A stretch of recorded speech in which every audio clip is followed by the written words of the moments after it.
Ya, Mister lanjutkan. Untuk sila kelima yang dilambangkan dengan padi dan kapas, yaitu sila keadilan sosial bagi seluruh rakyat Indonesia. Ini sebetulnya adalah refleksi atau istilahnya kita bisa jadikan ini adalah tujuan bangsa Indonesia.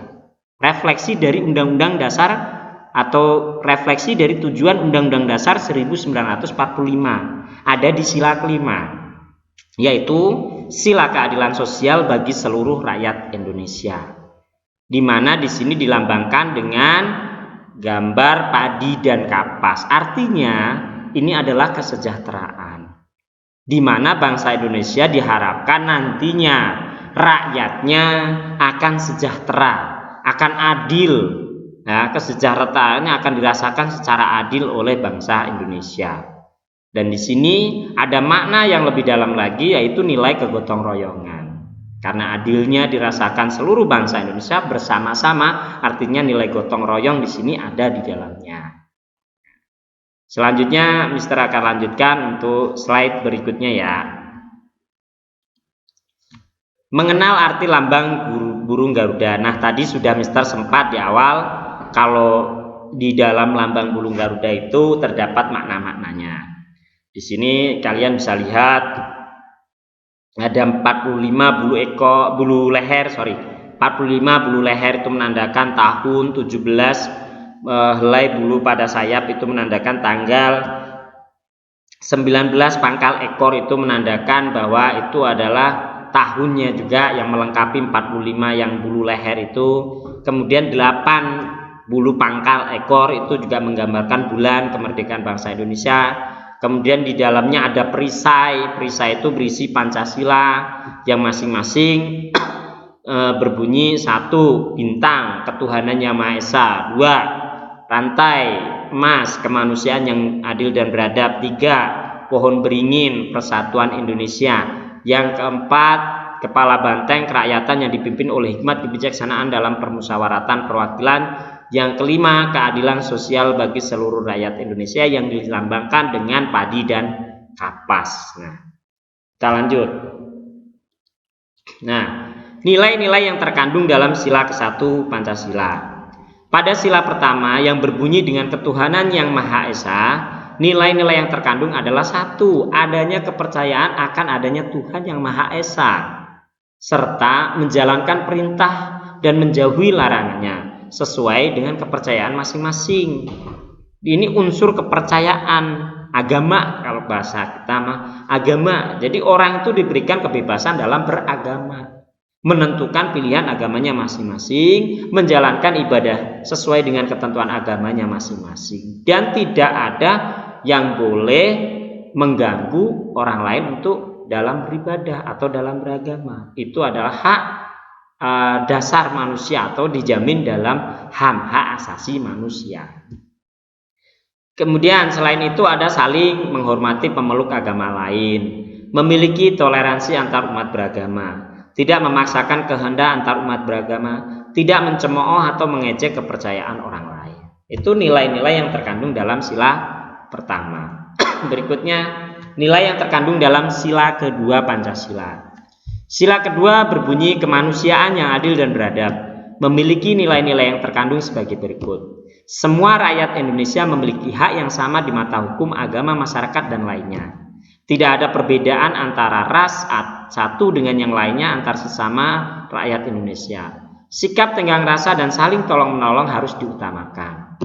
Nilai kemanusiaan antar rakyat Indonesia harus dijunjung tinggi. Saling menghargai pendapat masing-masing, tidak boleh memaksakan pendapat kita kepada orang lain. Kita harus bisa menghargai pendapat orang lain, kalaupun pengen pendapat kita tidak dihargai. Oke, lanjut ya. Sila ketiga, nilai-nilai yang terkandung dalam sila ketiga Pancasila. Dalam sila persatuan yang berbunyi Persatuan Indonesia, terdapat beberapa nilai yang terkandung di dalamnya. 1.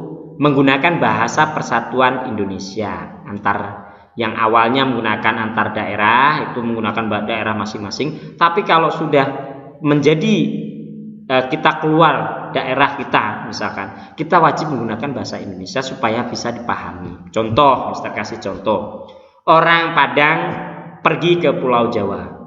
Kalau dia menggunakan bahasa Padangnya di sana, nggak masalah, orang pasti mengerti. Tapi kalau mereka menggunakan bahasa Padangnya di Jawa, maka akan susah dikenali atau susah dimengerti orang lain. Maka perlu bahasa pemersatu, yaitu bahasa Indonesia. Ketika keluar dari Padang ke Jawa, dia menggunakan bahasa Indonesia. Nah, itu untuk mempersatukan. Kemudian memperjuangkan nama harum bangsa Indonesia, cinta kepada tanah air, mengutamakan persatuan dan kesatuan daripada kepentingan pribadi. Selanjutnya berjiwa patriotisme, ya ini hubungannya selalu dengan negara. Sila ketiga ini hubungannya dengan kita, dengan negara kita, kecintaan kita terhadap bangsa kita. Selanjutnya sila keempat, gotong royong. Wah, gotong royong banyak banget nih karena kecil-kecil nih. Gotong royong, sila penerapan nilai sila keempat ini ada gotong royong. Ada gotong royong. Ya. Ketiga, masih di sila ketiga ya, masih di sila ketiga itu ternyata ada makna tujuan di nilai sila ketiga itu ada juga gotong royongnya. Apa sih gotong royong itu? Gotong royong itu adalah kegiatan yang dilakukan dengan semangat bersama-sama, ya, dengan semangat bersama-sama. Tujuannya gotong royong apa? Gotong royong adalah semangat yang diwujudkan dalam bentuk perilaku atau tindakan individu yang dilakukan tanpa mengharap balasan untuk melakukan sesuatu secara bersama. Jadi nggak ada imbalan, nggak ada, harus tulus ikhlas untuk gotong royong. Nilainya adalah ada kebersamaan, ada persatuan, ada rela berkorban, ada tolong menolong, ada sosialisasi. Kalian nanti bisa baca di gotong royong atau tujuan gotong royong yang di materi yang Mister udah sampaikan ini, karena terlalu panjang kalau Mister ulas. Nah, berikutnya ya. Nah, di sini ada contoh-contohnya juga gotong royong. Tujuannya juga ada. Tujuan gotong royong itu adalah nanti dapat membuat pekerjaan menjadi ringan, mempererat rasa persatuan, menghemat pengeluaran, kemudian pekerjaan menjadi lebih cepat, kemudian mengikat tali persaudaraan menjadi lebih erat. Itu adalah tujuan-tujuan atau manfaat dari gotong royong. Ini ada contoh gambarnya. Kemudian di bawahnya juga bagaimana sih cara menjaga gotong royong itu. Kalau di lingkungan rumahmu, mungkin kalau yang di perumahan yang mohon maaf ya, yang klaster, biasanya memang agak susah untuk dicari kegiatan gotong royong. Tapi kalau pada umumnya di perumahan itu pasti ada yang namanya kegiatan yang bersifat gotong royong. Contohnya yaitu membersihkan lingkungan atau dibahasakan dengan kerja bakti.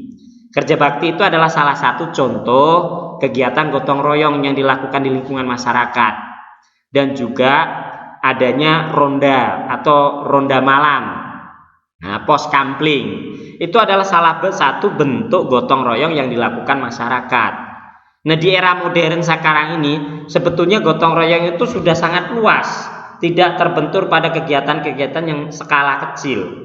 Gotong royong itu bisa diwujudkan dengan mendukung suatu program yang dilakukan oleh pemerintah. Misalkan contoh, sekarang ini dengan kondisi adanya pandemi corona ini, kita diwajibkan mematuhi protokol kesehatan. Nah, salah satu bentuk gotong royong kita ya kita laksanakan aturan-aturan tersebut supaya mencegah diri kita terkena penyakit dan mencegah orang lain juga terkena penyakit gitu. Jadi itu adalah bagian dari gotong royong. Lebih luas lagi sekarang ini dunia maya ya atau internet itu sangat membuka masyarakat itu dapat bergotong royong. Mister kasih contoh, misalkan ada Yayasan Kanker Indonesia. Yayasan Kanker di Indonesia ini adalah yayasan yang dibentuk oleh masyarakat, sekelompok masyarakat. Nah, di situ dia menggalang pengumpulan dana. Nah, setelah terkumpul dananya nanti akan disumbangkan kepada penderita-penderita kanker yang menjalani masa pengobatan atau perawatan. Itulah bentuk gotong royong yang di era modernisasi seperti sekarang ini. Karena teknologi mempermudahkan manusia untuk melakukan segala sesuatunya, maka hal positif tersebut akan mendorong orang untuk melakukan kegiatan gotong royong yang lebih modern.